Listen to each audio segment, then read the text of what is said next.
Okay, so today I'm going to show you how to create this Cutwork Shamrock. If you've ever been curious about what Cutwork is, I'm going to show you how to do it manually as well as with a Cutwork needle. So just some examples of some Cutwork.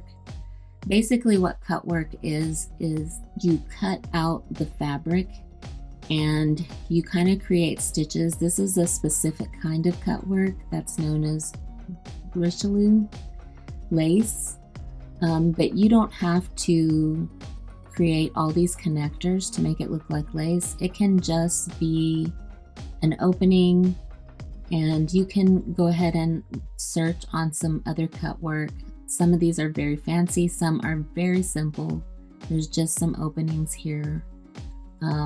But you can create whatever shapes and designs that you'd like using Inkstitch.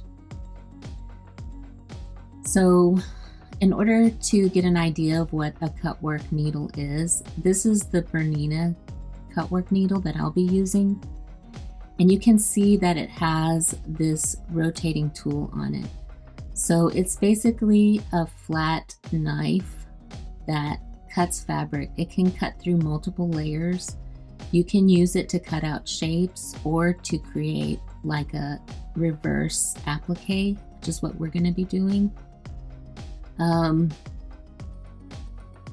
Basically, this needle has an adjustment. It's for a single needle embroidery machine where it's going to stop and tell me to turn the needle to this angle, and then to this angle, and then to this angle, and then to this angle.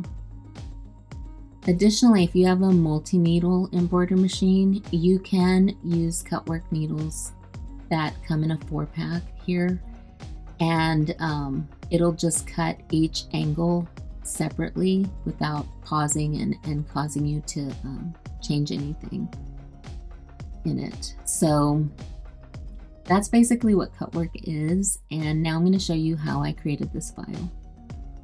Okay, so I'm just going to start off with my 100 by 100 millimeter hoop here.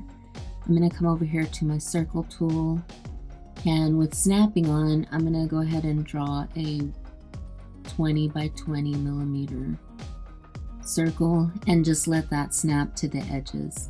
I'm going to shift left click on this X on the lower left hand corner, and I'm going to then come over here to my square, and I'm going to snap that as well to a 20 by 20 millimeter square. I'm going to take my circle and I'm going to move that over and let it snap so that it overlaps with the square. I'm going to duplicate that circle and move one to the top. And this is going to create our first clover shape. So I'm going to select all of those, and I'm going to go to Path, Union to combine those. I'm then going to left click on it again so I get these rotate handles, and if I hold down Control and rotate that, it snaps in 15-degree increments, and I can place it upright. So I'm now going to take that heart shape and center it in my hoop, and I'm going to go ahead and just create an outline around it. So I'm going to shift left click on the green and left click on the X. Okay, so now that we have our shape created, we're going to go ahead and select it, and we're going to increase our width to about 4 millimeters. And then we're going to go ahead and create a duplicate of this. So Command D, and you can just hide one of your duplicates. We're going to need that later. And with this shape, this is going to be sort of our fill of our clover right now. So I'm going to go ahead and convert this to a satin. So I'm going to go Extensions, Inkstitch, Satin, convert line to satin. And there it has created our satin stitch. We're now going to select it, Command-Shift-P, and we're gonna play with these settings a little bit. We don't want a traditional satin column. So this is gonna be our fill essentially, and I just want that to be an S stitch. So I'm gonna come to this drop down next to satin column and select S stitch. And I'm going to increase the distance here to about 1 millimeter. And we just want it to be kind of a light fill, and we want it to follow the path of the heart shape. So I'm gonna go ahead and select trim after, and I'm gonna apply and quit. And that fill part is done. So we're gonna call that Clover fill. We can go ahead and hide that, and we're going to come to our other path. For this path, we sort of need it to do two things. We need our inside line to cut as well as stitch, and we want a satin around the outside line as well. So I'm going to go ahead and come to that path, and I'm going to increase the width to about 6. So that gives us more space there. And if I change the color of it and put it behind our, you can see how it's gonna, this light S stitch is going to be in between these two outer stitches. So let's see if I can increase that to 8. Yeah, I think that looks even better there. So now I'm going to turn that inner line off again. And with this selected, I'm going to go ahead and go to Path, Stroke to Path. And what that does is now create a filled shape. So if I shift left click and then left click on my X, you can see that it has 2 lines around it. So there's our satin clover fill, and this is now creating an outline around it. This inner part is going to stitch and cut, and this outer part is just going to be a satin stitch. So to create that satin stitch on the outside, we're going to go ahead and increase that to 3 millimeters. And we need to now break this apart, so we're going to go Command-Shift-K, and that's going to create 2 separate shapes. So for this one, for this inner line, I'm going to go ahead and duplicate it, and that's going to be our cut path. And I like to make my cut path red and 0.25 millimeters. So I remember that that's going to cut. So we can now select these other 2 paths, and we can Command K and combine them again. And we can go to Extension, Inkstitch, Satin, Convert Line, Satin. And it's going to convert those to satin. So in order to cut this inner line now, if you were going to do this manually, you would want to have a running stitch just outside of it and just on the inside of it. And the way that I do that is I might increase the width to 2 and duplicate it. And I'm going to call this my running. And for my cut line, I'm going to leave that at 0.25 actually. And for my running stitch, I like to change that to like a blue color. Shift left click on the blue. Go to your path and stroke to path. and then shift left click on your blue, left click on the X, and now you have an outline around it. That is going to stitch a running stitch, and so then you would want that running stitch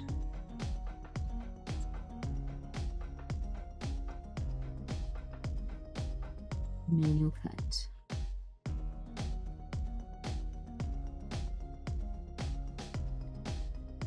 So you would want that to stitch first, and then you would know to cut that.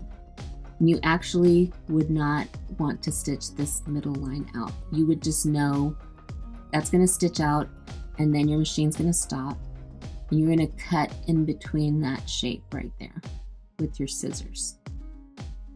And then it's going to do the satin stitches around there. These are your satin stitches. Let me rename that to satin powder. And rename this to, oops, I forgot, you have to hit tab. And satin inner, hit tab. And so I would probably want my fill to stitch next. So this is my running stitch. Actually, I would want my fill to stitch first. And then this is my running stitch that tells me to cut manually, to cut that manually out. And then this is my satin outer and inner that's going to stitch over it and kind of secure that cut edge a little better. And you can see that this inner satin stitch, if I hide everything, goes, so if you're cutting right in between there, this satin stitch is going to stitch perfectly over where you hand cut that out. So I'm going to stitch this sort of fill area, then I'm going to do the running stitch, and then I'm going to let my machine cut it out. But I don't want to do that yet until I have all my clovers, and then you want to do all your cut work segmentation at the same time, because what you want it to do is group all your one cuts, which are going to cut, you know, at a certain angle.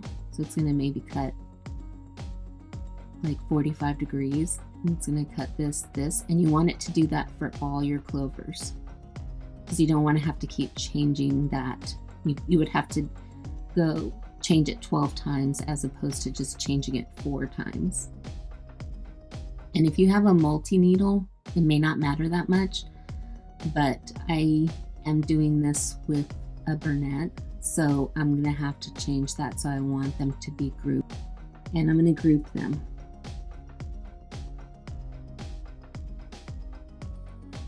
And I'm just going to call that Clover 1. And I'm going to select that entire group, and I'm going to duplicate it, rotate it by 90 degrees, and just kind of place it there. Duplicate it again, mirror it vertically. You can hold your control key to keep it on the same line. And I'm just going to eyeball it there. And that's basically my clover shape. So now I want to go ahead and expand all of these groups. And we're going to have to move some stuff around in our layers panel so that it stitches out correctly. The first thing we want to stitch out is all of our clover fills. So I'm going to Command A, and I'm going to Command Shift G to ungroup everything. And I'm going to select all my clover fills by holding down the Control key. And it's just those two. and then I'm gonna select this button here that is lower selection to bottom. So now we have all of our Clover fills at the bottom. And then I want my running manual cut. So I'm going to select this one, and I just like using this button here. Place that next.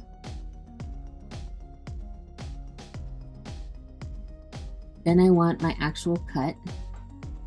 So select that one.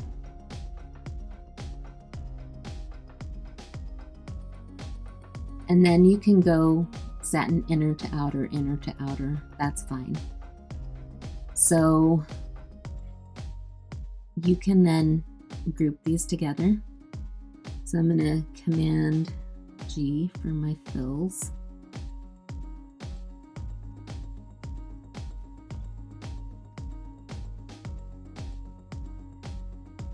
And then I'm going to Command G for my running stitches. Just makes it look a little neater. I'm not going to group my cuts, but I will group all of my satin stitches together.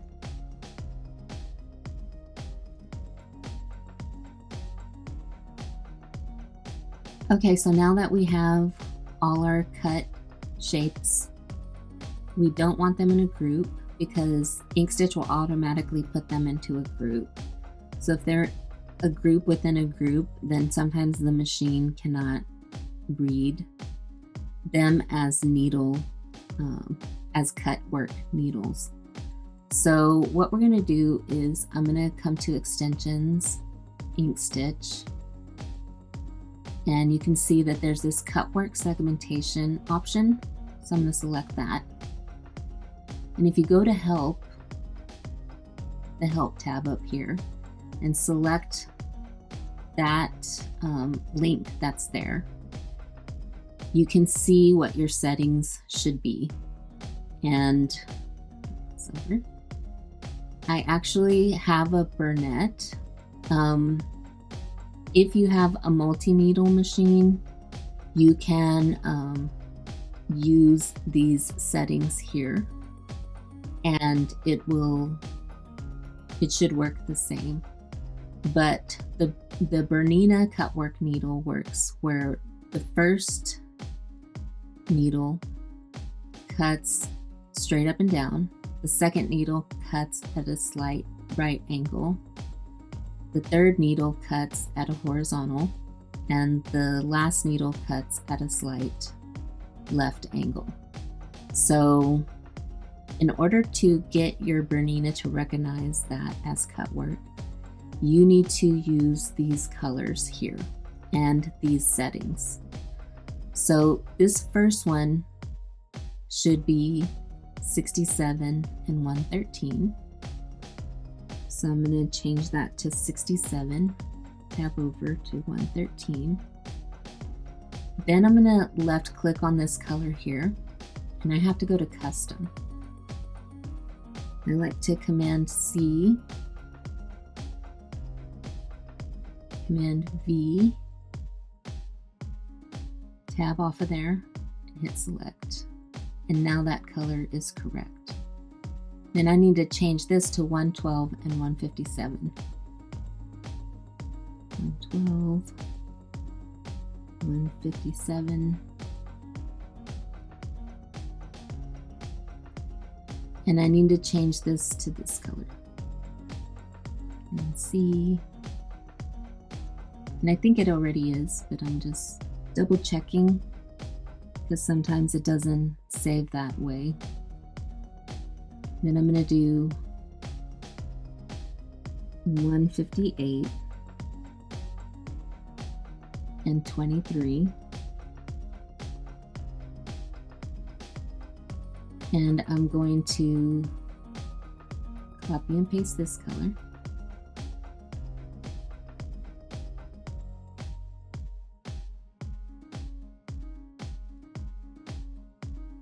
Select. Then I'm going to do 22 and 68.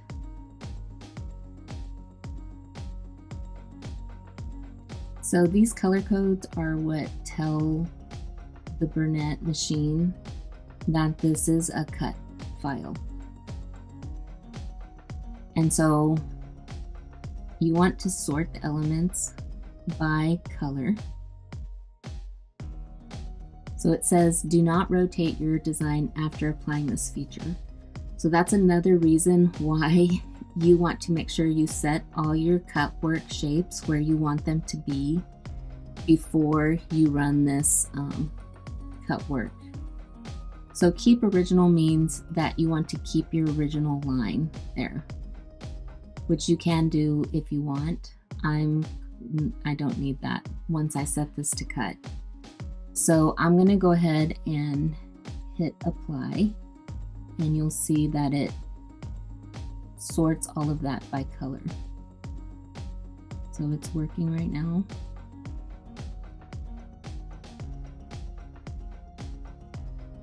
Additionally, you want to make sure you save at this point before you run this in case it crashes. It shouldn't, but occasionally I have something else selected that I wasn't supposed to have selected when I run this and it crashes. So, okay, so now you can see, close that it's added all of my Cutwork segmentation. If we look in layers, you can see now there is this Cutwork group. There's needle 1, needle 2, needle 3, needle 4. So again, if you have a multi-needle, you'll want to use those settings on that Inkstitch Cutwork page, and your machine should be able to read. And it has the added benefit of it's going to also tell your machine not to trim, not to tie off. It's just going to run this needle shape over it. So that's why you want to go ahead and use this in addition to changing all your angles. So I'm going to go ahead and complete my design here. So I usually like to I'm going to create the stem. So I'm going to come to my pen tool, and I'm just going to make sure that I have, I like to use a different green for each shape just to make sure that my machine pauses. So I'm going to go ahead and create a small area there. I'm going to kind of come up this way. And you want to make sure that you're not making this too wide. So I think my Bernina only does like 7 millimeters. So I'm going to go ahead and select my node tool and kind of stretch this so it kind of has a bend in it. And I can kind of raise this up. And if I want to measure that to make sure it's not too wide, I want to come to this little ruler measure tool, or you can select M. Just left click and drag. And that is currently 10.5 millimeters. So I need to bring that down a few millimeters. I'm just gonna move that up a tiny little bit. And that looks pretty good. All right, so there's my stem, and I want this to be a satin stitch. So I'm going to select my node tool, and I'm going to select these two bottom nodes, and then I want to select this option up here at the top that says delete segment between two node endpoints. And that's going to delete that line there. And I'm going to select these two and do the same thing. And then I'm going to change the direction. So I'm going to select, I actually want this to stitch up. And so that line's going up and this line's going down. So I'm going to select this one and I'm going to Command R. and that's going to reverse that line. So they're still combined as one shape when I go to my selection tool, and that's what we want for a satin. So we're going to Command-Shift-P, and you can see that this thinks that it's a running stitch, so deselect that. And there you have your satin stitch. I'm going to apply and quit. And the reason why I wanted this going up is because I want my lettering to go up. We're going to learn a new option in Inkstitch, which is text along path.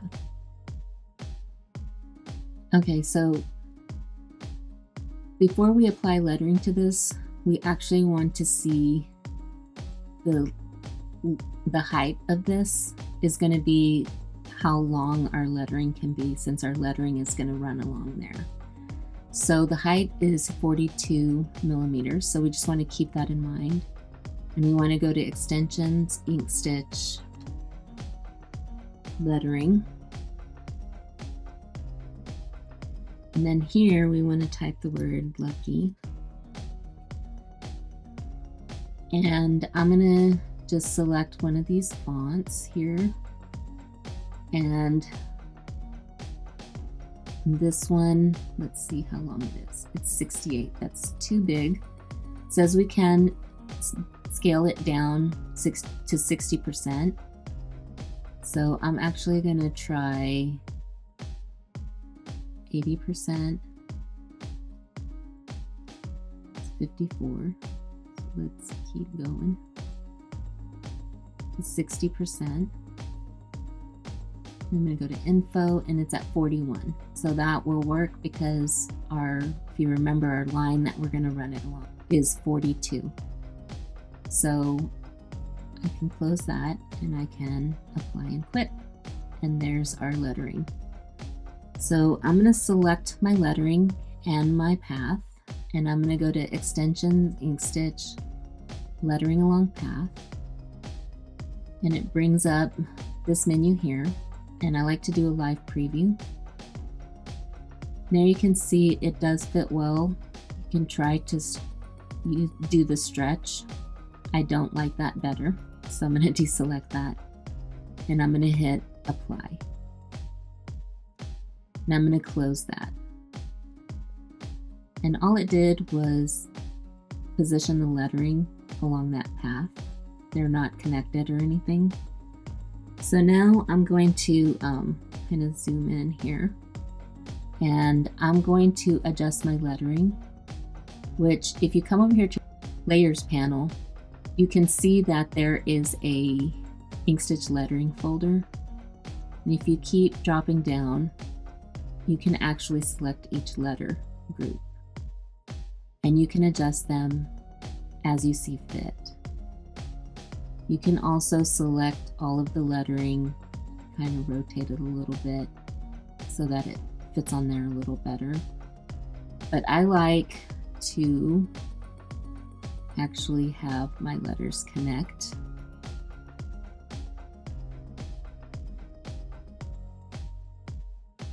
I'm going to go with the K here. Move it over a little bit. And the Y. Bring that over a little. And I might select all of these. Raise them up a little bit.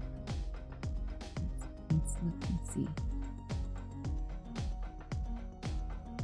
I'm going to raise up my L a little bit so it's not overlapping there.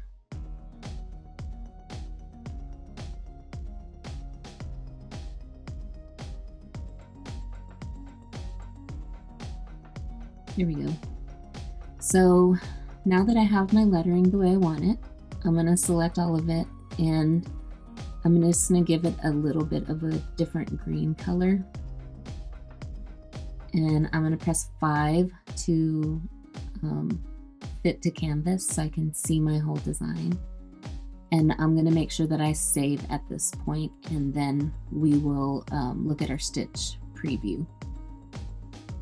So I'm going to Command S to save that, and I'm going to Command Shift period to look at my stitch plan preview.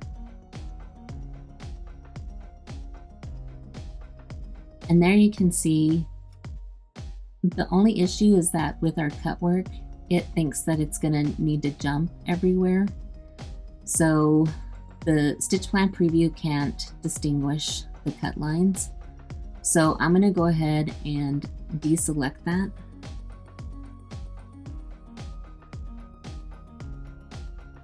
So I'm going to select everything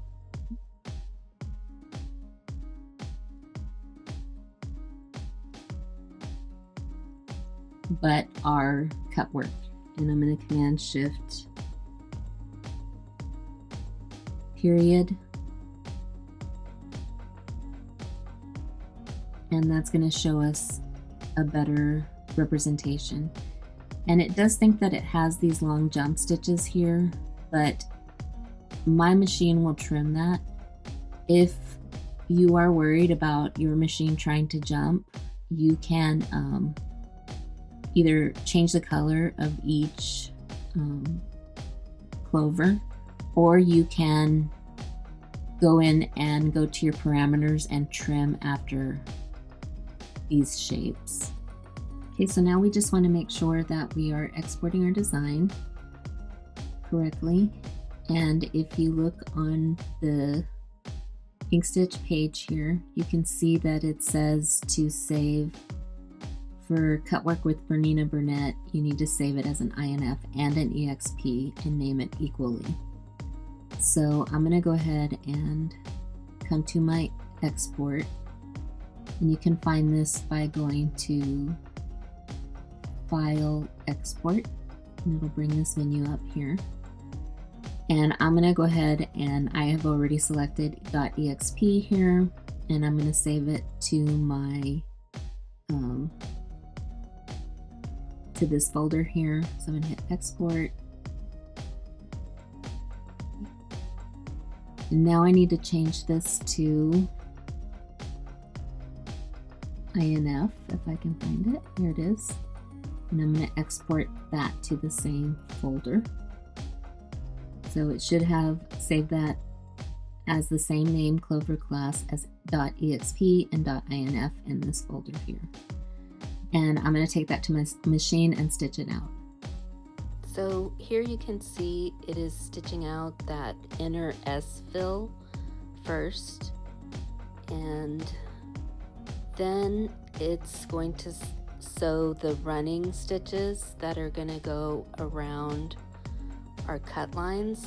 And then I need to change the needle and add my Cutwork needle. So I'm just going to speed this up.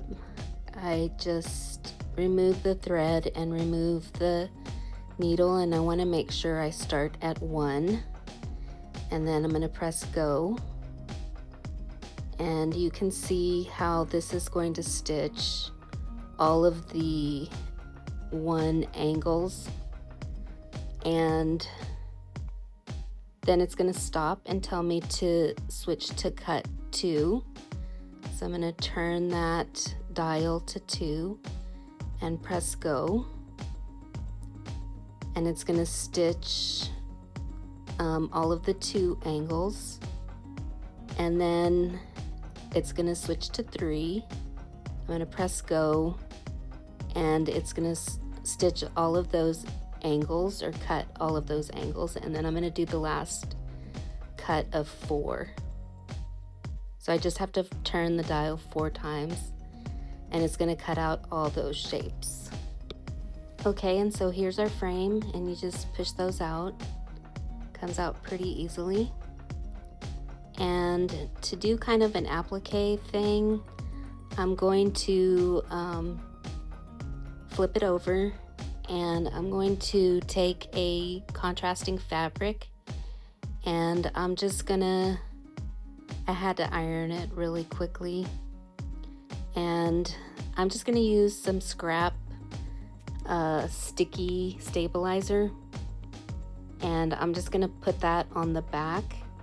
I do like to use fresh scraps. Like, I wouldn't use something that has been stuck to fabric before, because you want to make sure that it doesn't come off of there as the frame is moving around on your machine, because then it will roll up and it'll make a big mess of everything. So I just make sure it's secured on there really well, and you can see that it's a contrasting fabric.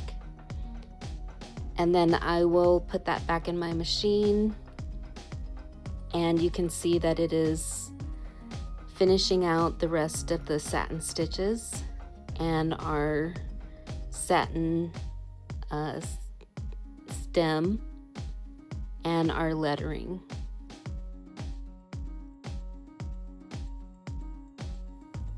Okay, so here you can see our final product, and I will remove the frame, and I'm going to go ahead and speed up as I remove this stabilizer. It takes a second to get all the bits and pieces out of there, and but overall it's fairly easy to remove all of that, and then you can see the final product and what it ended up looking like.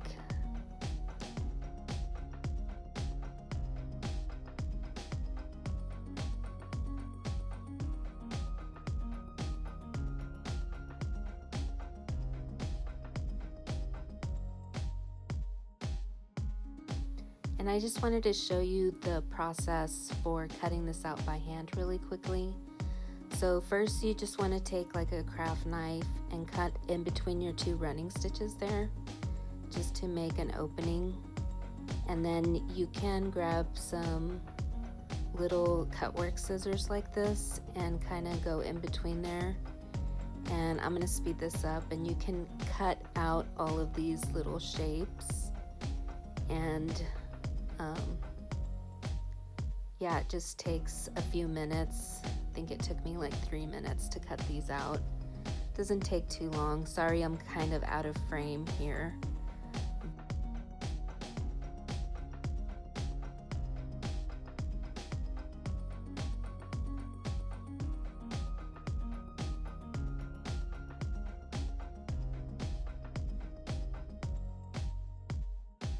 Okay, so after I cut it out, I did add a backing fabric again, and then I secured it on there with some sticky stabilizer, just some tearaway sticky stabilizer, and now I'm letting it finish stitching the satin stitches and lettering. And here's the final product. It looks pretty good, and I'm going to show you some examples of some other pieces that I created.